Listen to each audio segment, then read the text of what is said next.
તો મહેસાણામાં કોંગ્રેસ નેતાનો જે વિડીયો વાયરલ થયો તે મુદ્દે ખુલાસો પણ થયો. ઠાકોર દીપકજીએ પ્રતિક્રિયા આપી. આ વિડીયો રાજકીય ષડયંત્ર છે. આ વિડીયો તમને બદનામ કરવા માટે બનાવ્યો છે. જમીન હડપવાના આક્ષેપો તદ્દન ખોટા છે. વિડીયોમાં કરેલા આક્ષેપને પાયાવિહોણા ગણાવ્યા. આ બધું વિપક્ષ દ્વારા કરવામાં આવી રહ્યું હોવાના આક્ષેપ લગાવ્યા.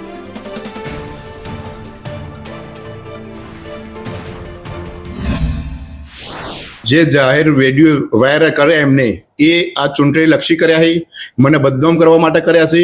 મારો તેમાં કોઈ રોલ છે નહીં. પાયા વિહોણી વાતો છે, એમાં હું કશું જાણતો નથી. હું ત્યાંથી એ દિવસે નીકળ્યો હતો તો એ વખતે સાહેબ હતા કિરીટભાઈ કરીને, તો એ દિવસે મેં ખાલી ચર્ચા કરી, ભાઈ સાહેબ શું વાત ચાલી રહી છે. તો એ વસ્તુ જે તે વખત લેટ ગ્રેબિંગ કરેલું એ વખત લેટ ગ્રેબિંગના આધારે ઓર્ડર લઈ અને ખાલી કરવા આવેલા.